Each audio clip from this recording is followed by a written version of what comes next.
آقا علیہ الصلوۃ والسلام کی پوری زندگی اس بات کا مظہر ہے اور نمونہ کامل ہے کہ آقا علیہ الصلوۃ والسلام نے ہمیشہ غریبوں، مسکینوں، فقیروں، حاجت مندوں اور ضرورت مندوں کی مدد کی ہے اور ان سے تعاون کیا ہے اور ان کے کام آئے ہیں۔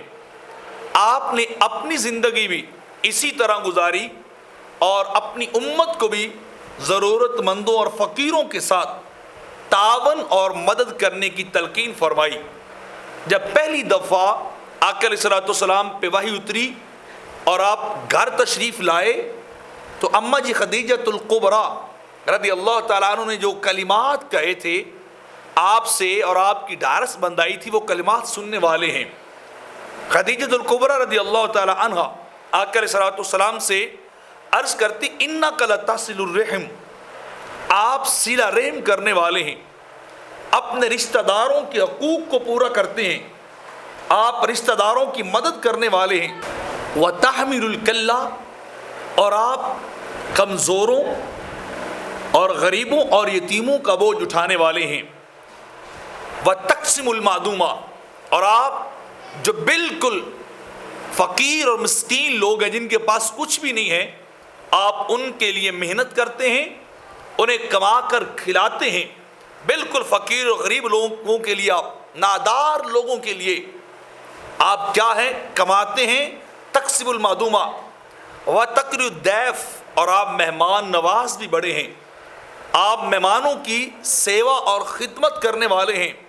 وتعین علی نوائب الحق، اور آپ راہ حق میں پیش آنے والے مشکلات، پیش آنے والے معاملات پر لوگوں کے ساتھ مدد بھی کرنے والے ہیں، تعاون بھی کرنے والے ہیں۔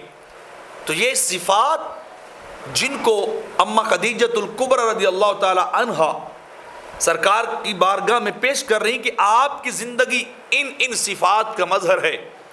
آپ یہ سوشل ورک کرنے والے ہیں، آپ معاشرے کے اندر، اپنے بستی اور شہر کے اندر لوگوں کے ساتھ ایسے تعاون کرنے والے ہیں، اللہ آپ کو بلند مقام عطا فرمائے گا۔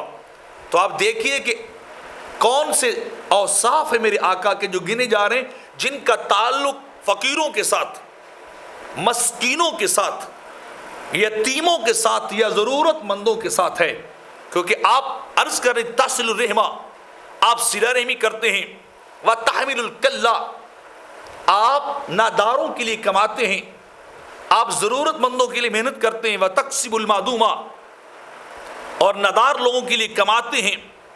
اور وتقر الضیف، مہمان نواز بھی ہیں۔ وتعین علی نوائب الحق، اور حق کے راستے میں پیش آنے والی مشکلات پہ آپ تعاون بھی کرنے والے ہیں۔